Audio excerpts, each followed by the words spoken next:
Episode Man's a 56. blur. Yeah, right. Yeah. Figuring shit out. Bunny Flocks here. You already know what it is. Check out the sites, Loser Perspective, bunnyflocks.com. Actually, no, I'm fucking up. Not Bunny Flocks, cyberbunny.com. Yeah. Cyberbunny is the new site. We got King Arthur in the building. What's going on, bro? What up, Brody? I'm glad you back up with the website and stuff, man. I'm glad you got your foot right. When you hit that quicksand, you was down for a minute, but y'all know what time it is, man. Unify and Thrive, man. I think we got a good episode there. I checked Brody out a little bit on his YouTube and a little bit of his podcast. I know he got some good information, insight for us. So Frank, this is gonna be a good one. We got Pedro Moore in the building, checking us out. What's going on? He is a venture capitalist and serial entrepreneur. He has a podcast called Earn Interest. And you also have fundingfuel.com. We're going to get into that. Entrepreneur, venture capitalist, how you doing? Thank you for coming on. Can you give us your figuring shit out moment? Any moment in your life, you had an epiphany, you figure some shit out, you learned something, it just changed your life. Anything you can share with us to start off? Yeah. I'm gonna take it back for some years. It was kind of when I think I graduated from college, had a job, and job sucked like most people, right?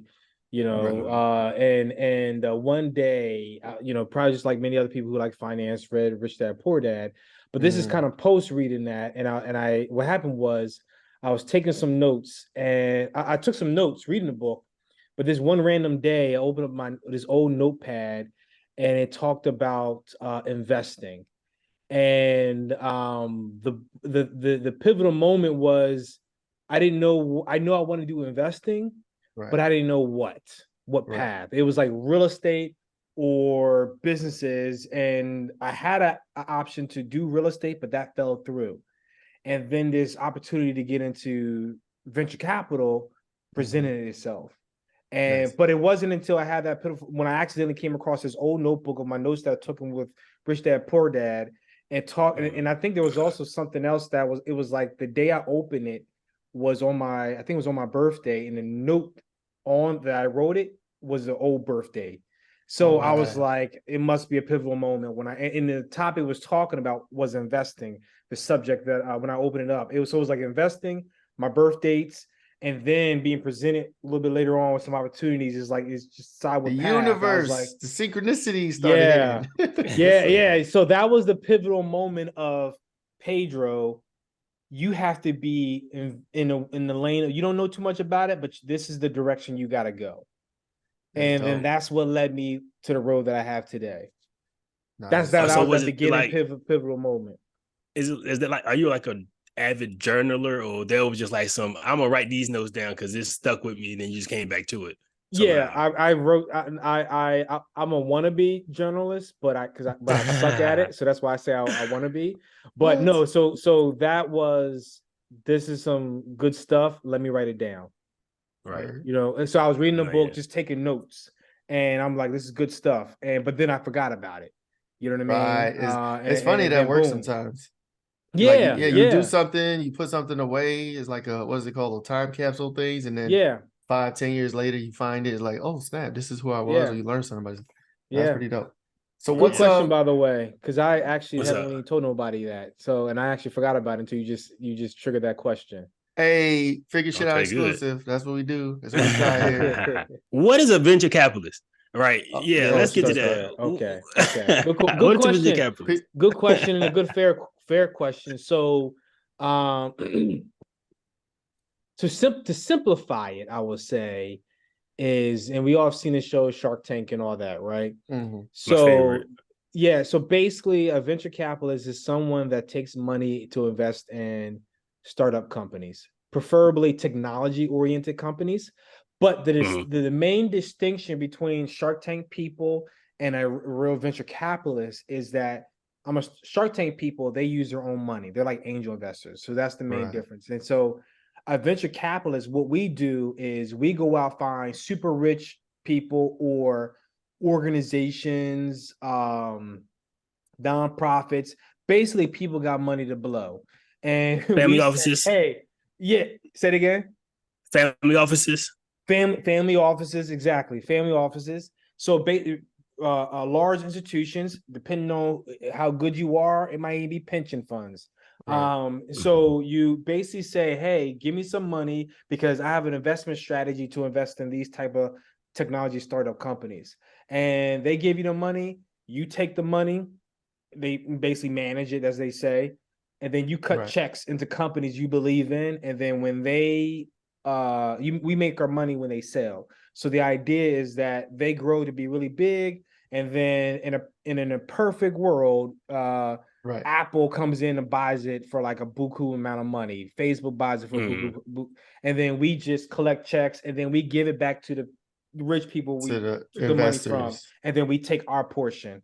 And that's essentially, so basically a venture capitalist, as well as a private equity investor, vision them, there are people who manages other people's money to invest in small businesses or tech startups. Is it a thing where you can invest money, you could take someone's money and you could lose it all and you don't see no return? Yes. I know that's not the optimal choice, but no, you're 100%. I mean, most VCs, most angel investors, most people don't really make a lot of money in this. This is that's why there's a lot of glitz and glamour to it, because that's it's I got the next best thing, right? And honestly, in some scenarios, you do have a good product. I mean, there's companies that we backed had handsome sales and things just went south. They look attractive on the surface. They got good salesmen. Well, even they actually are performing well, but there's a tide and there's a shift in the market, or something happens. They lose a contract, and that can sink the company in a heartbeat. So you can invest in a company that could be doing $10 million a year in revenue, and got a couple good contracts, and all of a sudden, whatever happened, they lost the contract, or the market shift and they missed that adaption, and you got the blockbuster effect after that. So become a museum. Is that part of like being a good business or a good startup, like to be able to weather that storm early on? Like It's I mean, some stuff you can't really predict. Some stuff, I mean, yes, I would say, sure, answer your question. A great entrepreneur can kind of see the tide coming and try to adapt. That's why they always say, as a business tip, keep a pulse to the customers, because that kind of to the market, because that kind of tells you what's really coming, or what, if you need a shift or not. If for example, we're on a podcast today, right? We all know podcasts been around for a long time. But what happened to podcasts? When it first came up, amazing. I don't have the necessary time frame, but then there was a dip, drastic drop. Like, no one cared about it, and then out of nowhere, I don't know, it's because of the pandemic or maybe a little bit before it, podcasts came up. You know what I mean? I'm not sure what triggered it, but I think also technologies too improved, made it more easier to do podcasts. But something happened to trigger the adoption of more podcasts. I have a theory. I mean, I could be totally wrong. I feel like when they first started, it was just audio, right? That a podcast was just audio. There was no picture, no video. Depending where you were, you just listened to it. It dropped. If it went away, people didn't care no more. It could be the pandemic, but now you have podcasts that are incorporating video and video clips. So it's like, okay, you could either listen to it and you could watch it. And I feel like that's probably the bridge that people needed to, like, I'm not an auditory person. Like, I can't just, unless it's music, I can't just listen to news or interviews or anything. I need to see, you get more, data from people's faces and images and things like that. So maybe that's what it is. But and then everybody's doing podcasts now. It's like, it's huge. Everybody in doing podcasts. Exactly. But that's just an example of just a shift in the market and all that. Right. So let's say worst case scenario, like let's say you're a venture capitalist, you give away 10 million. I won't say give away. You invest $10 million. It goes to nothing. Nothing happens. The company goes under, whatever. The good news, I guess, that you could take away from that is it's still a write-off, right? It's still a tax write-off. So there's tax incentives to investing, or is that, can you not write that off? I mean, I mean, yes and no. I mean, Okay. that's not necessarily a motive, or I mean, yes, you do eventually write it off. I Okay. mean, assuming that it's a complete fail, because sometimes you have investments that are just kind of stagnant. Those are the worst, Okay. because you can't do nothing with it. And what I mean by stagnant is they're not growing aggressively, but they're also not, or even if they're stagnant, revenues are Like straight flat. going, Yeah, they going, could be flat and they're just chugging along. Those are sometimes the worst, is because you can't do nothing with it. right. You know, you're kind of waiting on them to do something with it, because you can't really you're not the CEO, so you can't necessarily Not sell it. the I mean, operator. Pull a yeah, return. yeah. So I mean, you can force some things to maybe try to get them to sell it, but it still comes down to the CEO making that a move. But and you can't write it off, right? So that way you can just move on to the next one, because they're still technically in business, right? So those are the worst, in my Oh, opinion, because you okay. can't do nothing with them. And I forgot to include this one little caveat with a fund, whether it's a private equity or venture. There's normally a 10-year window. So we Mm. have a mission to get in, get the money from the rich people, invest it all, and then sell all those companies all within a 10-year window. So when you have Oh, a company that's just chugging along like this, they're messing up with that timeline. You know what I mean? You know, oh, you okay. want, if this is the 10-year mark, you want this. Boom. So you Incline, can yeah. sell it. If it's doing this, that means no one's going to want to buy it at a good price. At Mm. least if it goes down and shut down, you can write it off, It's move right on off. to the next one. Just get rid of it. Boom. But to answer your question, you do write it off, but but that's it. I mean, that's not really exciting. It's not a plus. I guess it's a pro, but it's not the desired outcome when you invest. You want Yeah, it's not the returns. desired outcome. Yeah, because the idea is that you want to make money, because you got to get the money back plus some to Okay. the people. Talk about success, right? So like we know it's a numbers game, right? We know the more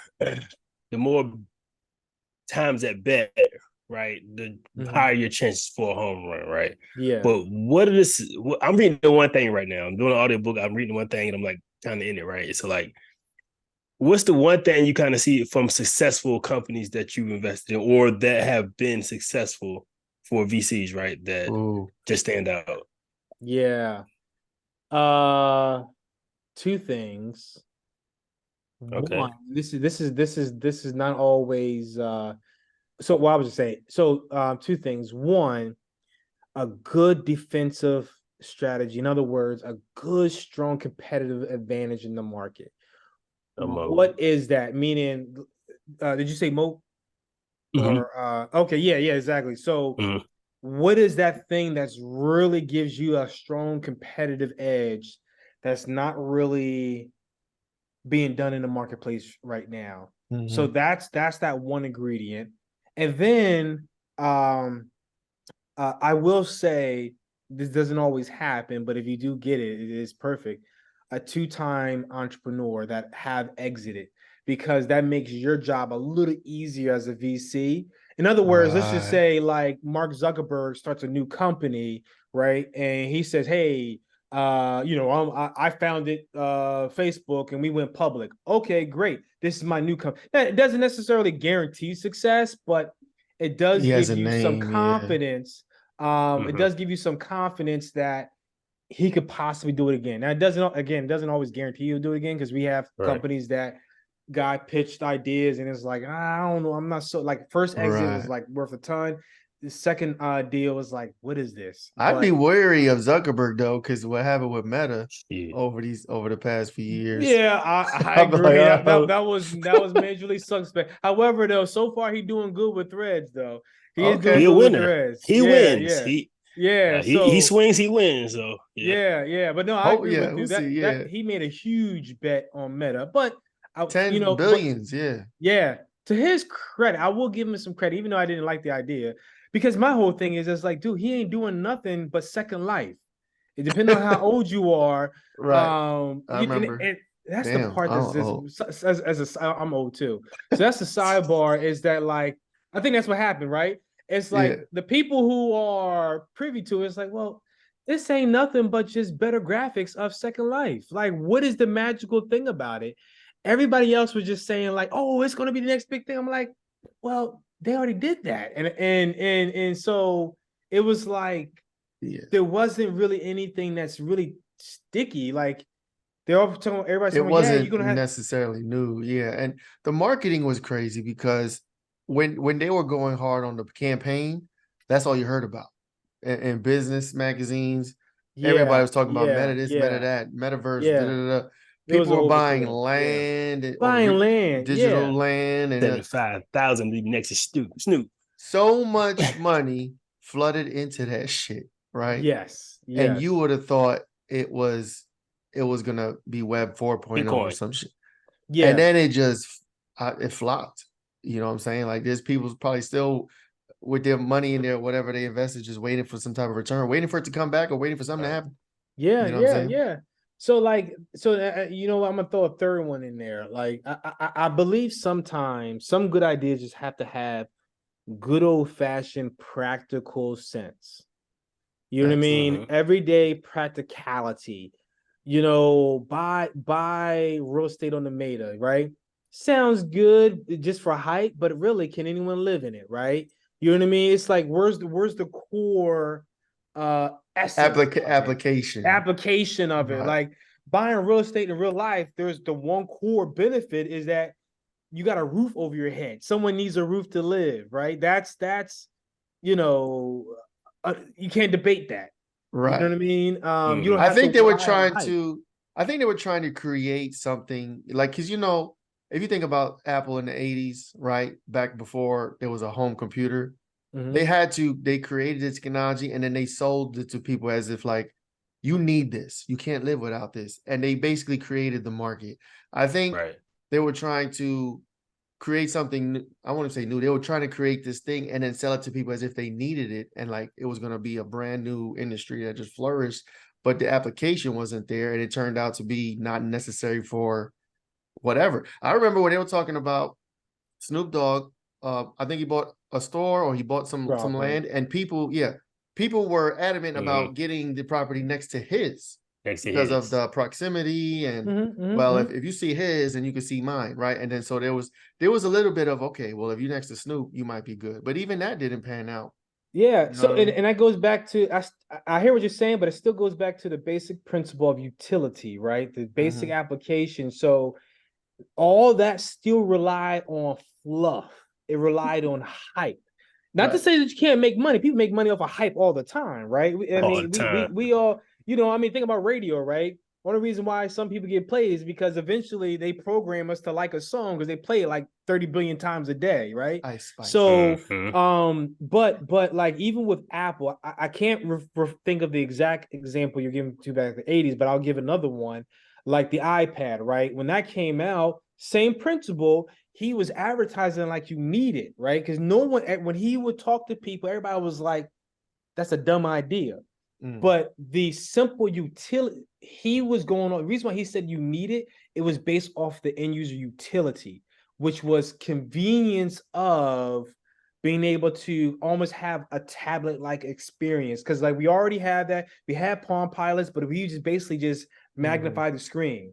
So he already knew there was a demand. He already knew the basic need of the utility, and also the utility of having a notebook, right? A traditional notebook, like that utility already existed. He was just trying to 10x that by making it digital. You know what I mean? So that's what Jobs kind of did. He took, like, I'm gonna go dig a little bit deeper because Henry Ford was the same way, right? He said the same. He said if I would have asked the people what more do they want, they would have said more horses, carriages. But the utility was he knew people wanted to get somewhere faster. But the issue is, in order to do that, you need more horses. But who's going to be able to handle like 30 horses? So he figured out a way, obviously, to create the engine or whatever to kind of put 30 horses or however many horses it is, so that way someone can go faster. So it's like the basic utility. And even with Meta, I think Meta has a utility of escape, being able to escape, but I think it was too overly hyped. There's only a small portion of people that need that utility. Gamers, right? Yeah, I think the world don't need it. It's just a select group. So it is still have utility to it, but it wasn't that big of a utility. Yeah, very niche. Yeah. It is now 2023, going on 2024. Why don't you have a VPN? Only for a limited time, go to piavpn.com/cyberbunny. You could get 83% off the PIA VPN. What is a VPN? VPN is basically software that's used to hide an end user information such as IP address, location, private data they may be transferring over the internet, identifiable information such as their devices they're using from being spied on, from hackers, governments, internet service providers, anybody out there who wants to steal your data for their own personal gain. That's basically what a VPN does. If you want to take advantage of this discount, go to piavpn.com/cyberbunny. Go there now, sign up, tell them I sent you, get your software, get it installed on your laptops, on your mobile phones, on your tablets, any device that connects to the internet, get it installed on there. Get protected, go now. Yeah. And they were trying to make it like, you need to do this to shop. You need to do this for meetings. They try to sell it to the point where, like, you wake up in the morning, you brush your teeth, take a shower, whatever, slap that shit on for 8 to 10 hours a day. Yeah. Do your whole day with that on, then take it off, right? And it was like they really tried to sell it as if you can't live on this earth without this device and living inside this virtual world. And most people, maybe there come a time where, we might be there. I don't see it either, but who knows? But as of right now, 2020, 21, 22. I don't see that. I mean, I'm maybe when I'm 80 or something like that. You know what I mean? They'll take your mind out and shove it in there. Who the fuck knows? Yeah. We're not there yet. Yeah. But I kind of agree with you. I can't see it in the immediate future at all. Because you got to think about the user experience. Like, you got to tell people who are not used to it to now be gamers. Mm-hmm. That's basically what you're telling them. Mm-hmm. Who don't like games to now be gamers all day. Like that is a heavy lift. Walk around. And we're still trying to get the Gen Xers, I guess, to use the damn cell phone. Yeah. To text me back. You don't have to call me, just text me back. Right? Yeah. Now you want to put the goggles on. Wait a minute. Hold on, player. Exactly. Look, he mentioned the moat. Right, you mentioned the moat, and you mentioned the usefulness of the company, right, of the utility of the product, right? So, is it the entrepreneur that's doing it? Does he matter more, or does his product matter more? So I would probably say product first, then the entrepreneur. In my world, in the world of startups, or in my opinion. In terms of deals, because even now I'm trying to shift into more private equity, but I would say, you know what?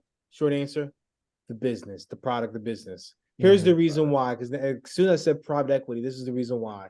In that early stage, you kind of have to bet on the entrepreneur, depending on what stage, because they got to build the business up. They got to take it from just them. They got to take it to 5 employees. They got to take it to 20, 20 employees, et cetera. So you do kind of got to bet on them a little bit, but the business itself has to have a core utility to it. Meaning, why does someone want to buy this? You know what I mean? There has to be a strong value proposition of why someone wants to buy this, in my opinion. So, but another reason why I'm saying product, because as the business does grow, there is going to be that exit. Someone's going to want to buy it. And a lot of times, they don't always want management involved. Sometimes they do, sometimes they don't.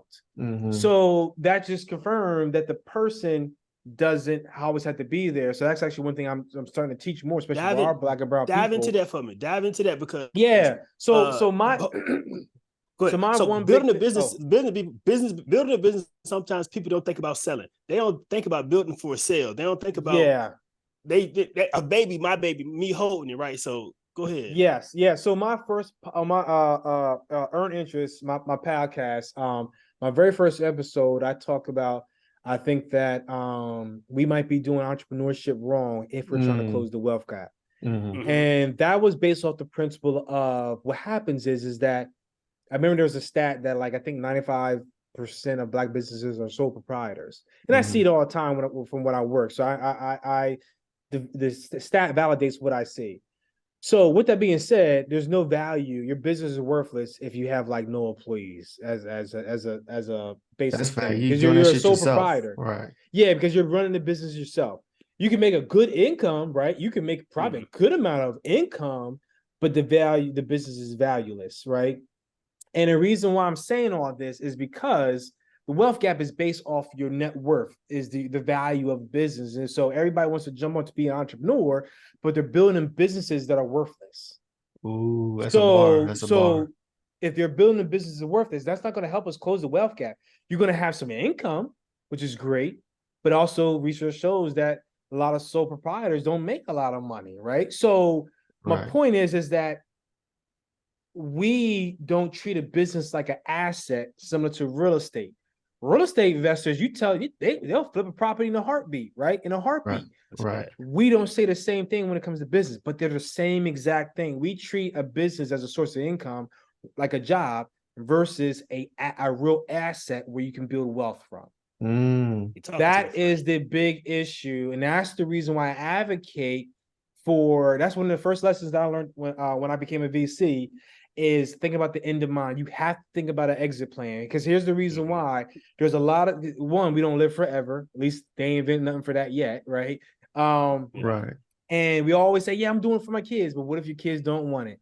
My pastor had a business and sold it for like $8 million. Why? His kids didn't want it, and he wanted out. So what do? You know, and you have to sell it. You know what I mean? Or you could. Oh, go ahead. No, that's good. So let me ask you this. So that's great, because I've been hearing that, and that's something I'm kind of entertaining and learning new about. Like, you know, when we talk about start being an entrepreneur and starting a business, it's something like in my mind, I'm thinking I'm gonna own it forever, right? It's gonna be a legacy business. It's gonna go down the family, whatever. But when you talk about selling, so let me ask you this: what's the mindset of the person or the corporation that's buying businesses? Because if somebody's buying a business, there has to be a value there, right? So, absolutely. What's the difference between somebody who's out there seeking to buy business as an asset versus the business creator that's trying to sell it to exit out? Like, what's the dynamic and the difference there? Yeah, great question. So the entrepreneur is building, they that's their baby, right? They incubated that baby from the ground up. You know what I mean? So depending on who you talk to, their mindset might be different. But some people, this is my baby, I'm gonna keep it forever. They just don't know yet.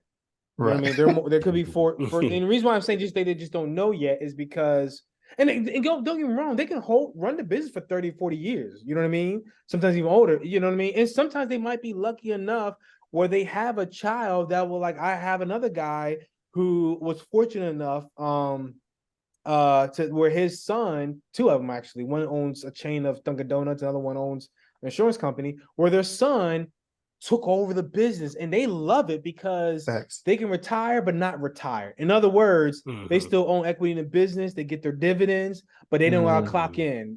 Maybe for some important meetings, but that's about it. So that does exist, but still, even with it, and I'm gonna get to your question about the mindset of the buyer, but even with that, you don't want to give your son or your child or your daughter something that they gotta like still build from scratch, just like you. You want to give them something that has a solid, and they can just take it to the next level, right? And so you still have to build that system, which is a good segue over to the mindset of a buyer. Buyers buy system. Well, put it like this: they prefer to buy systems, and they're more valuable. Warren Buffett buys systems. He's willing to pay more for your business if you have a system. And what I mean by a system, to simplify it, is we remove you, the business still does the same exact thing. Right. If we have a bakery business, so for example, let's just say King Arthur had a bakery, but King Arthur, he had employees. Let's just say he has a cashier, he has a cleaner, a customer service rep, or whatever, but he's the main one that bakes the cakes. And but now he wants to sell. So here I come. and you want to buy the business, you want me to buy the business for $1 million or whatever. I said, no okay, bacon. great. Who's all there? You know, and by the way, Pedro, I'm retiring or whatever. I was like, oh, great. Who bakes the cake? Oh, that was me, Pedro. Oh, but aren't you leaving? Yes. Well, who's gonna bake the cakes afterwards? You can, but I'm like, I don't want to. I don't bake cakes. Value drops. Right. Because now I either have to bake the cakes myself, or I have to bake the cakes myself, or I have to go spend more money and time to find someone another baker.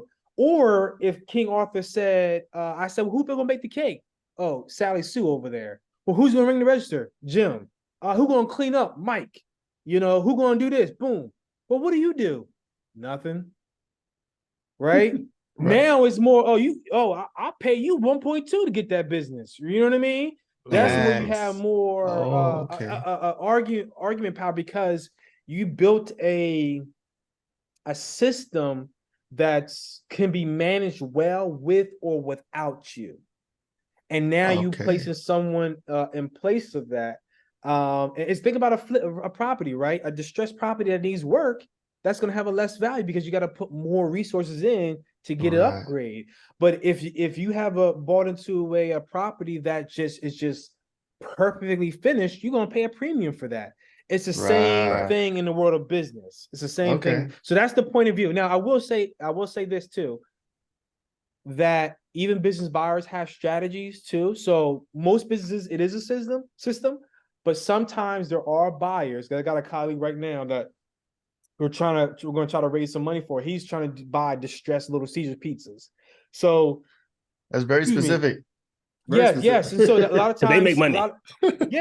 So a lot of times, even for business buyers, they have very specific strategies. So the reason why I'm saying this, because even though I shared all that, there's some predators, even I'm using the word predator, not always predators, but there's some investors who purposely are looking for the garbage or looking for, I would say it's still a system, but it's hurting, or someone did not, or maybe it's not being managed well. Exactly. So they're hoping that they don't have any profits. They're hoping that there's some other things that could be, because then they're more of the expert to turn it around. Especially those people, they have to be very specific, because it's more riskier because it's distressed, meaning not performing well. You could be buying a product, you could be throwing money away. Yeah, exactly. So you kind of have to have more of a tailored, specific strategy or know-how versus just winging it for those type of deals. But there are people that look for things that are poorly managed, and so that they can come in and turn around, either keep it or flip it, one or the other. Right. No, that's dope. This is a dope conversation. Like, I'm learning a lot. I'm learning a lot. Some lady on the YouTube I'm watching, she came up with this Alex Hamoni guy, the other chick. She buys small businesses like laundromats. Born business, she called them. Right, she buys born businesses. Hispanic you know what I'm talking about? Yeah, I think so. Sandra says, or something like that. Yeah. She buys born business like laundromats and flips them. Yeah. And she's saying what you're saying. Like, she's looking for places that she knows she knows the industries, and she knows that she can go in, do her magic, and make it a cash flowing thing. Yeah. Right. Is that also, do they look for those also because it's cheaper too? Like, if you approach somebody who's distressed, they're willing to sell for a lower price than if it was doing better. So it's like a money saving tip. Like, let me buy these businesses that are. Somebody could. I don't recommend it. So I'll give you a perfect example. Right. Me and my friend were going to buy a food franchise that was inside of a Walmart.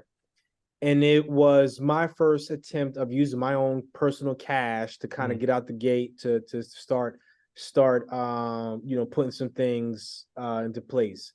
And my strategy was to do like a roll-up. And roll-up, all that is that you buy one business, you buy a whole bunch of businesses in the same space. So my desire was to buy this one food franchise here, buy another one, and buy two more. So hopefully in a few years, maybe I have 10 of them to manage, right? Right. But so this was a business that's probably only doing $200,000 in sales. So it wasn't like a lot. So that's why I was like, I wanted to buy several to kind of ramp up the total sales. Because what you can do is, you may hear some stories where, let's just say you buy one business at 250 that does $250,000 a year in revenue. You buy another one at $250,000 a year in revenue.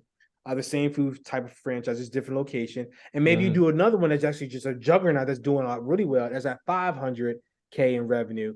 And now you can say I have $1 million, my holding company does $1 million a year in revenue because you now have a collection of these stores. Right. So anyway, I got a great deal. You know, I knocked off like the same price of like a Camry. That's how much I got it down. They first wanted like a hefty six figures. I got it down to like a same price of a Camry. Wow. But the issue was COVID hit. The business took a hit. They had like 10 employees at the time. So I was like, you know, cool. We don't have to step in there. And but they laid off all those people. And and then they even closed the store for a little bit too. Was this before before the sale or after the sale? Right before. So it was actually, you know, God divine, because that's what I mean, because I literally did the franchisee training. I also had the purchase agreement drafted, literally drafted. My lawyer drafted it. And I done my training in February, mid-February. Because you got to, you know, buy a franchise, you got to get their approved training or whatever that stuff is. But the purchase agreement just basically the legal agreement to say, I want to buy your business. And if you agree, boom, we're done. You know, it's my business now. And that was drafted. And then, as we all know, COVID came in like a flood, early March or whenever it was. And they were closing everything. Yeah. And so we literally just got frozen. It was like, what do we do? Because at one point we couldn't even leave the states, right? And this was in a different state. I'm in Delaware. This was in Pennsylvania. So I couldn't even leave my house to even go visit the store. So we're trying to figure things out. And eventually we just concluded it's like, and then when we found out that they laid off everybody, they shut the store down, it was like, okay, this is not the same business that we were planning to buy a few months prior. And so, and I'm going to get to your question, and basically the point about like this discount, because that actually was a cheap price. Like we could have, like before the pandemic, we could have made all our money back the next year. But my point is that at the end of all that, the people even threatened to sue us because we didn't close on a deal. Now, and my point of bringing this up is that it was stressful, and I'm like, this business is not even that big. I'm not gonna get rich off of this business. And I'm stressed. So my point is, it was like, Pedro, when I get back into the game, because I took a break, I want to go for a little bit bigger. Because if I'm going to get stressed, I want to make it worth it. You know what I mean? Yeah. I want to make it worth it. So that's why, going back to your point about the price, I wouldn't look at it as just, I like to look at it as, what's your strategy? And yes, what's in your affordability? Of course. You know what I mean? So strategy and what's in your what can you afford? Sometimes that might be something cheaper, but it may not be cheap to you, but it may make sense. You know, so and maybe if you're starting like you said, that was going to be your first. You didn't want to go hard in the paint. That was my rational thinking, because my thinking was, if I lose all my money, it's not so much a bigger hit, right? Yeah, and that was my thought. And I was like, okay, the price I got them down to, if I lose all my money, I'm gonna be upset, but it ain't gonna stop the train. And so that was my rational thought. But then after getting that email about trying to get them threatening to sue us, because I was like, tried it, like, bro, bro, COVID. People can sue you for any reason, and I knew we would probably win, but it's just the principle of, we didn't close anything. You know what I mean? We're still in limbo, and that means you got to pay more legal fees, and then you might have to appear, all that stuff, whatever that stuff is. So I just wasn't. They had to try. They're like, bro, this shit is going under. I lost my employees. This dude was supposed to buy it from me. And y'all know COVID brought out all the scammers, so. 100%. Yeah. And that's another thing too. They have some skeletons in the closet that I had to find out.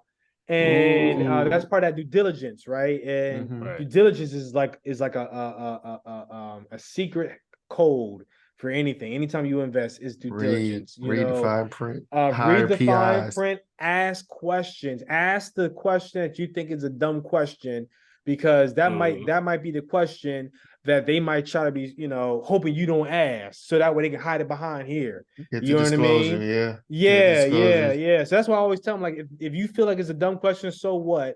Ask that dumb question. You know what I mean? It could be as simple as, do you have employees? Even though you see somebody.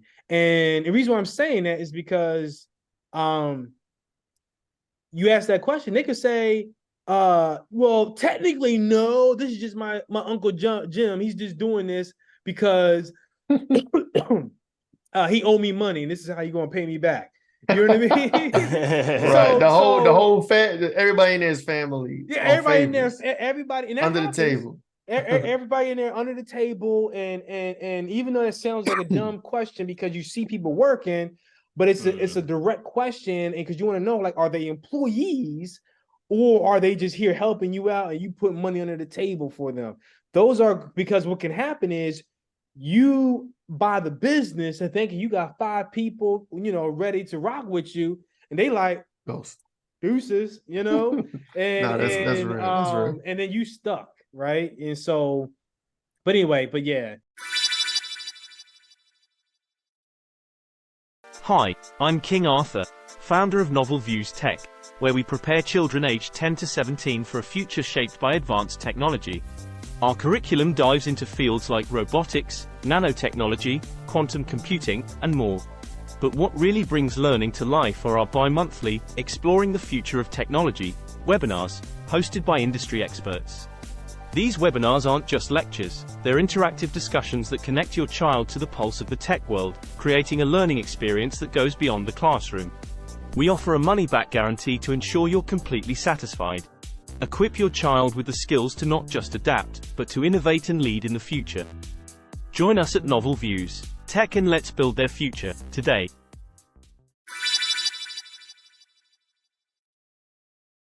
It's that that's diligence. Facts. That's dope. Let me ask you, I want to get into AI a little bit because that's like the new wave now. Are you looking into any AI companies to invest in? Are you in that industry? Are you poking around, seeing what's out there, or is it still too new to throw money in? You know what I'm saying? No, it's this. So for me personally, no, because I'm trying to shift more into private equity things. I'm trying to build my empire, and I'm actually trying to slowly get out of venture. Right now I just do a lot of advising, and so and I am, well, I should say this too. I am on a board of a VC fund. So so that fund has some flexibility to do consumer products or AI startups. So I would say it's not so much of, going back to the word of utility, it's not so much of the technology that excites me, it's the utility of it. Meaning that I can't think. Well, I'm gonna give it. Well, I don't know the names, so I can't even get the plug to them. But I can. What of the AI companies? Well, this is one AI company that I was just recently talking to, and I thought his app was actually pretty good. But and I'm assuming, I think he said there was some kind of AI screening to it. But basically he uses an app to help take for e-commerce brands to help them not have to hire photographers. So the idea is that, you take a regular picture of a phone or whatever, anywhere on your carpet, but using his platform, take that simple picture, upload it, and it will automatically kind of understand what kind of picture it is and match a relevant background to it. Wow, like correct lighting and stuff, or make it look like a professional photo. And it kind of like there's that another Photoshop thing you did. Like a generative fill on Photoshop, maybe. Something like that. Yeah, I don't know all the details of how he does it. But that's something fairly new. But I even have another colleague. He's using more of AI for injury prediction. So what he does is that you playing basketball, whatever, he can use the cameras to kind of monitor you and then kind of read whether you're performing at your peak or you're starting to slow down, which might mean the coach might need to put you on the bench for a little bit to reserve your energy. Because if you keep going at that momentum, playing hard at that momentum based off your current stature, you could increase the likelihood of getting an injury. Or what about the performance of the team? Like optimize the team performance by switching people out and in and all this. Like, that's crazy. Yeah. That's that. I think that's more of the bigger picture. I think he just kind of has it on an individual basis right now. Well, he can do it for all of them, but I think that's the bigger picture to kind of help coaches optimize overall like the team performance. You know what I mean? Where he can say, Joe Schmo is, even though he's telling me he's good, his energy level ain't performing good. Like the Sims got the thing and it tells you the levels, like they sleepy, they hungry, irritated, whatever. Like the AI is like looking at your Sims levels, like you gotta get him out of here. Exactly. Get him out of here. I don't care if he's a star. He about to blow another 20 more minutes. 20 more minutes. He's gonna hurt his knee. So, but that's so it's more about the utility, the problem, and then it's goes back to what AI feature can you use to help solve that problem in that marketplace. So I like to come from that angle of not necessarily highlighting the technology necessarily, but it's the problem, but what technology are you using to help solve that problem? Right. And today there's a lot of AI monetize, right? Like that particular thing, if you would optimize that software, sell it to the NBA, and the NBA, that could be a contract with the NBA. And they'll I don't know how that will work for I don't know, that could be considered cheating or using not drugs, but like optimizing, I don't know. Who the fuck knows? The ethical, moral another coach. Right. Like if two teams are using it, then it's like, okay. One team is using it and the other team's not using it, then this team's winning all the time. They're like, yo, it's clearly right. Yeah. Right. I don't know. Well, we'll see. What about, so I heard you say a few times, right? The utility, is this shit useful? Is people gonna want it? That's basically it. Yeah. Here you go. I raised some money with a couple of people, right? We had a great idea. Yeah. I wasn't the operator, right? What would you say to somebody who has a great idea, has access to some funds, who want to start a business, right, that they think is going to be a good idea, right, that has some actual utility to them, right? How can they make it attractive, or what things do they need to start doing to make it attractive? So when it does hit, right, VCs will be caught beckoning at them. So just to make sure I understand clearly, is a scenario where you have the money, you have a good idea, you don't have the personal bandwidth to execute on it. Is that did I hear that correctly? So before I created the product, I didn't know I didn't have the bandwidth to do it. I didn't know. You learned. I didn't know. But it was still a good idea, and it still is a good idea, right? I think it's still a good utility for it, right? But what should I have done prior to starting to make it attractive, right? Sure. Well, first, I think you're already aware of it now, but I will say have that come to Jesus moment with yourself. Do I really have that realistic bandwidth to execute on it? And if so, great, move on it, right? But if not, this is going to have a depend. It depends on what it is. There are other paths to kind of being this entrepreneur. And by the way, VC is not the holy grail of capital. I think less than 1 or 2% of all startups, regardless of the race, raise venture. And that's actually part of my thesis now. I'm trying to build a brand around is that communicating this thought of most businesses raise money the old-fashioned way versus VC. And so, in other words, don't use it as a benchmark of your success, number one. But so I will say there's a couple ways you can do it. One way is if you're rich and got money, which is you just hire people to kind of build it up, but the average person don't have that. The other option is depends on what the end product is. Is it a product? Does it have some intellectual property to it? Meaning, is there a patent around it? Little things like that. So let's just say as a hypothetical, if there's a patent around it. You invented something, but you don't got the bandwidth to build a business. What you can do is you can just license it out. You can find someone that has the bandwidth to build a business and say, hey, buy this IP from me, and then give me royalties off of it over a period of time until I hit whatever number. So you still got to sell it to someone, as you got to present it and sell it to. Yeah, you got to present it or create whatever deal. But typically, it's like they buy the IP from you. That's like from the entrepreneur perspective, that's an exit. So you invented a new pen, and even if you got like a couple prototypes of it or whatever, but you got a nice patent around it, no one else seems to really have this same thing. And you can go shop it to somebody and say, look, I got this great patent around how to make this pencil twist, right? And no one else is twisting their pens. You can go find a buyer. If you don't have the bandwidth to build it and you just want to collect royalty checks, you can sell the IP to that buyer agreement, which is I get a percentage of sales over a period of time. I got a question. I don't mean to cut you off. Okay. Would you have to have it? I'm assuming you'd have to have a patent and trademark before that, right? Because if you go run around telling people your idea, they could tell you. No. They could tell you no. Yes and no.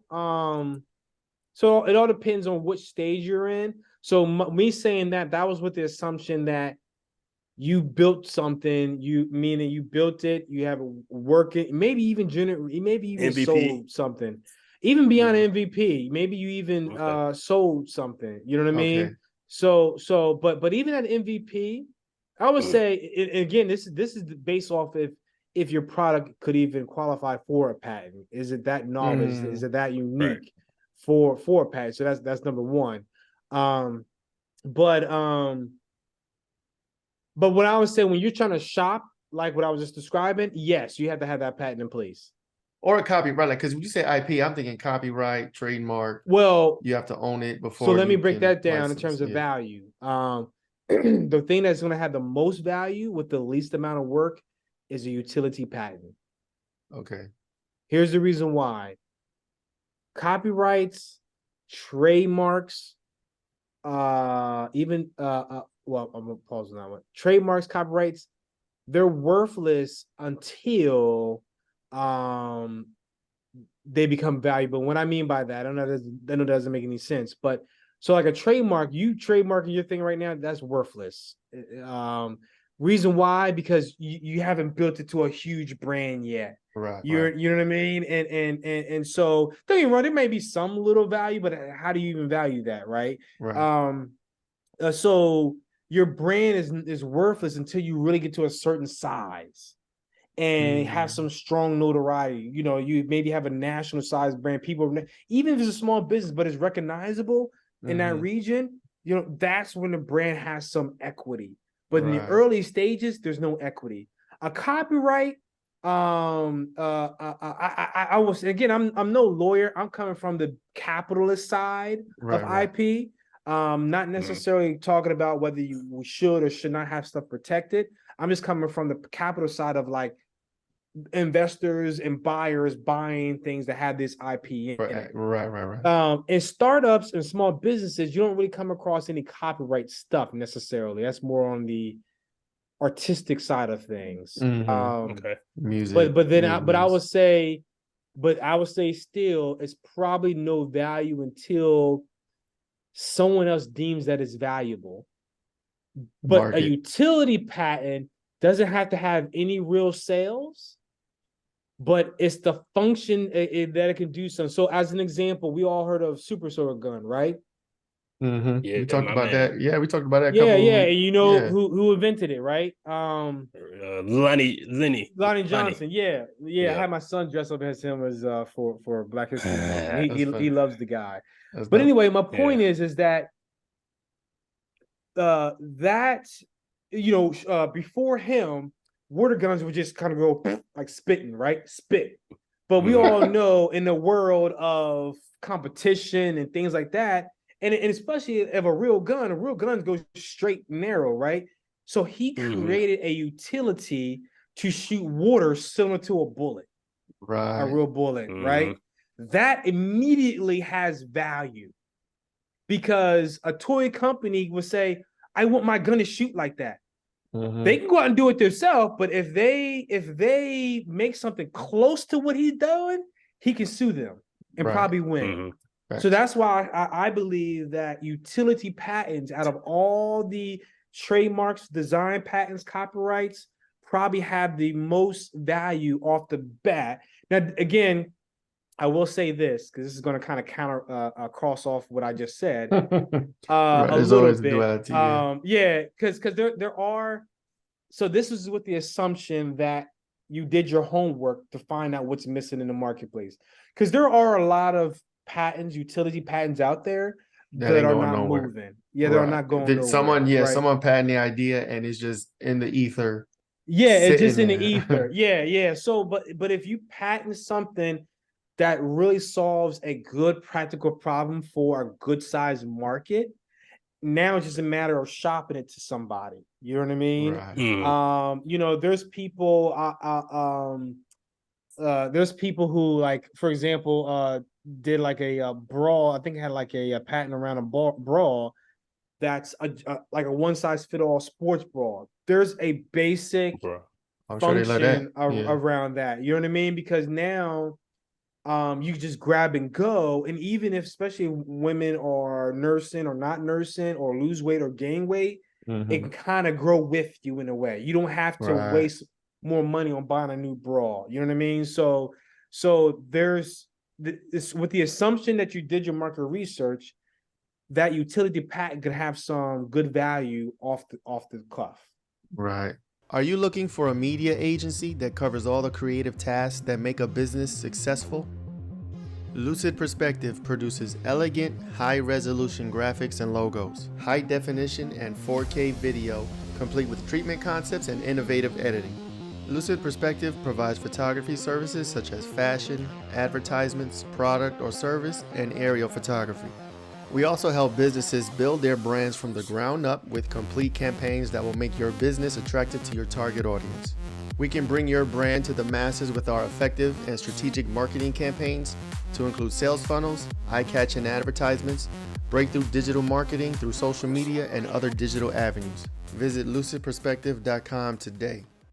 Can a mobile phone app have utility? I would say, yeah. I mean, I don't think there would be any patents around it, but I would say I know, that's what I'm asking. Like, can a mobile app have a utility? What's the word you use? Utility something, I forget. A utility patent, you saying? Yeah. Well, I would say it's not necessarily a mobile app itself. It's the software that is being used to deliver the app, and so or that's being used while you're using it. So the issue is there's so many applications out there.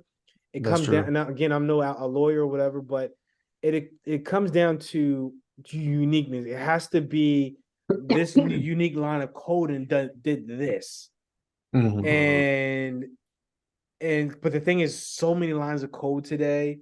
It's hard to kind of create some. Or could it be just like a adaptable feature, right? Like this feature, like nobody does this, but this particular feature, like you said earlier, the IP, right? Yes, intellectual property, right? Yes, so like if I have this actual feature, but nobody's using it, but if this feature is added to your app or this person's app or this person's app, it instantly becomes a need, right, or a want, right, automatically, because you now have it, right? Right. So, Frank, now, I told you I was right, just in the wrong place. Boy. And actually, you brought up a great point, because sometimes certain apps, because like even like Facebook and Apple, they sometimes build IP around a lot of their applications, but sometimes it may be the app has all these things, but you have a patent around this one little feature here. You know what I mean? Whatever that might be, I don't know what it is, but it could be just one little thing. So as an example, like I'm gonna give you guys a quick thing. So you guys probably don't know this, but the touch screen, this is a touch screen, right? This is actually gesture motion technology. And I don't know. Oh, when they move it and it shakes a little, right? Yeah. When you When you can do like this with your it's hands that. or something. So the misconception is that it's a touch screen, but it's really gesture motion, meaning that it's actually determined where you want to go without even touching it. And the reason why I also know this for a fact, because when you get a really buggy old iPhone that don't be acting right, you sometimes don't have to touch it and it goes straight to the thing. You know what I mean? So, but they design it to help it make it feel like you are touching it to perform. But what I'm getting at is that the origin of this technology came out of Delaware. You can actually look it up. They did. It was called Fingerworks. But the origin of the Apple phone technology of that touchscreen using that gesture. That's why the fingers was a gesture motion technology, which in other words, it helps read your finger before you touch it to determine that's crazy what's being used. So that right there had, I don't know all the details of it, but I'm going to assume there was an IP there. There was a patent on that. It's another one. The the drag and drop. So like you got two windows open on Windows and you take a folder, click it, drag it to another folder and drop it. That drag and drop, I think it was in the late 80s or 90s. Somebody made code to do that. Microsoft licensed that shit and they get paid off of every operating system, every computer, every Windows flavor. Wow. Whoever this person is, I did not know that.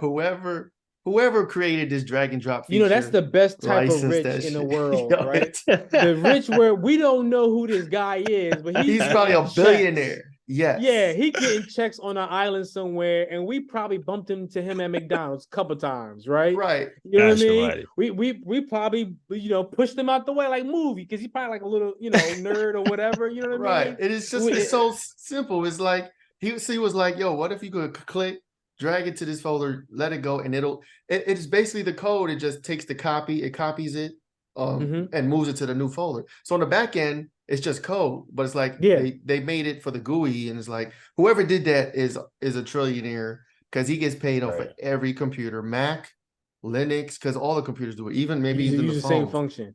Yeah, and we've been using that same. Well, I mean, honestly, you think about today, that's the whole mainframe of a computer today, the drag and drop. Because before, I mean, I don't know how old you guys are, but I grew up with the black screen and green font. I'm just give you command line DOS system. Yeah, exactly. So the whole drag and drop that revolutionized the whole computer. GUI, so homeboy is definitely rich, whoever you are. I'm gonna try to look him up. Whoever you are. Come on the podcast. Come on the podcast and can we borrow something? Till payday. Let him hold something till payday. Gosh, buddy. No, I got hella questions, bro. I got hella questions, but I ain't gonna do it because I know we run. Yeah, we might need to do a part 2, man. This is hella informative. But I definitely think, I'm glad. And Frank, I definitely can see him seeing my idea and telling me like, dog, just go get the utility patent and go talk to the people. Because I promise you, and they try to do it in kind of different ways. It don't work. It don't work. They don't got it right. So.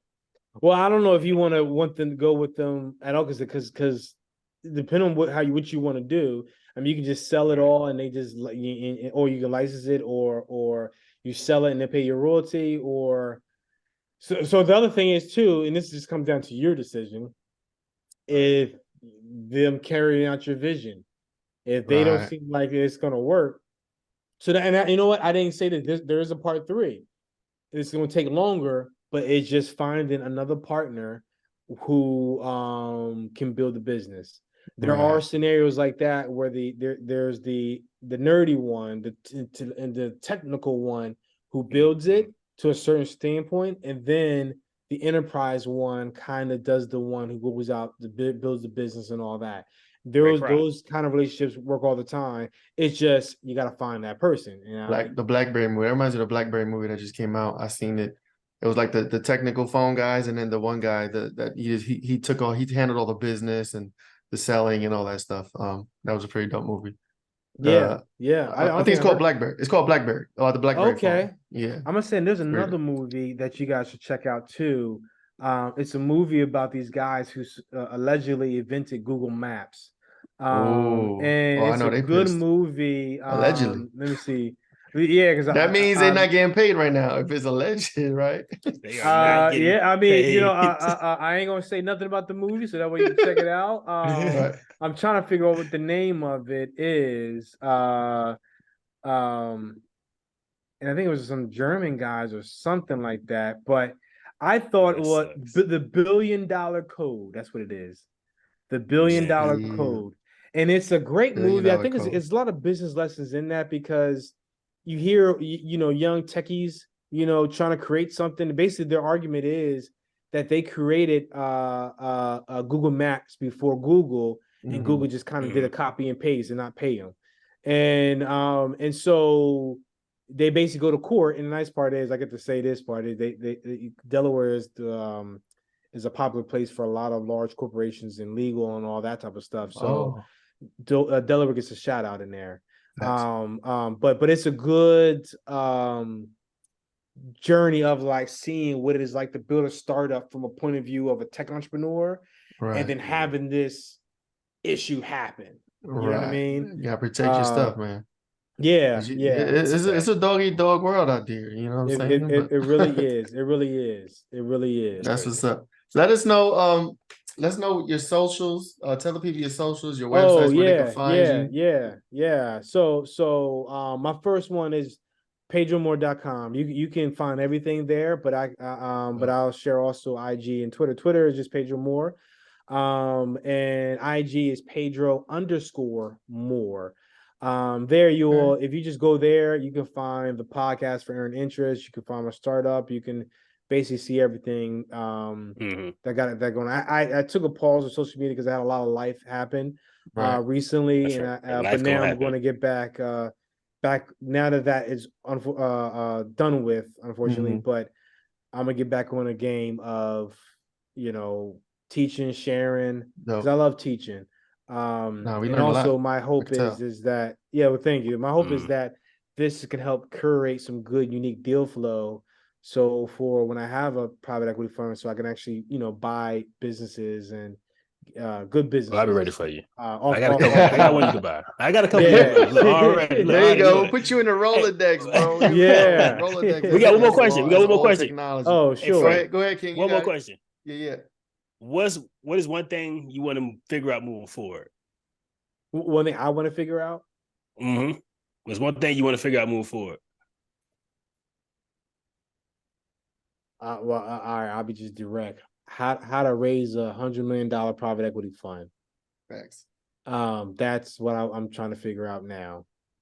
All right. And really, and honestly, if I can get bigger than that. But I'm starting there because some of the people I reached out to, for them to even look at you, they want you to be raising a minimum of $100 million fund. And I'm like, okay. There's a bar. You know what I mean? So I was like, yeah. So that was like, okay, that's the bar I gotta go after. Gotta figure out how to go after.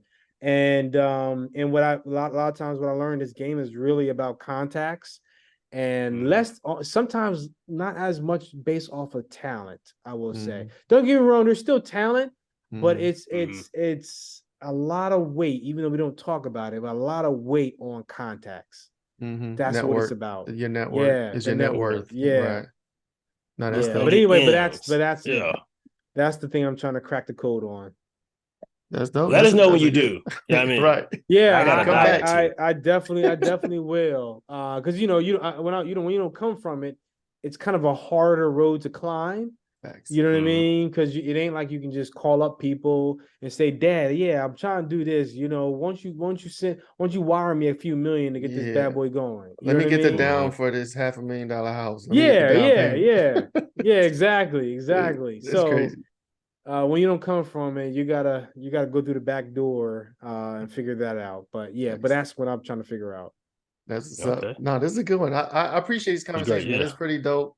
We definitely want to have you on again. We'll hit you up in a few months or something, catch up on you. Do part 2. We actually all the questions that we're gonna have. But thank you so much. You have a good night. I'm bringing a notepad next time. Yeah, this is ill. Thank you so much. Have a good night, and we'll holler at you on the other side, bro. All right, man. Y'all take care, man. Thank you again. You too, bro. All right, no problem. Thank you. You're great. Bye.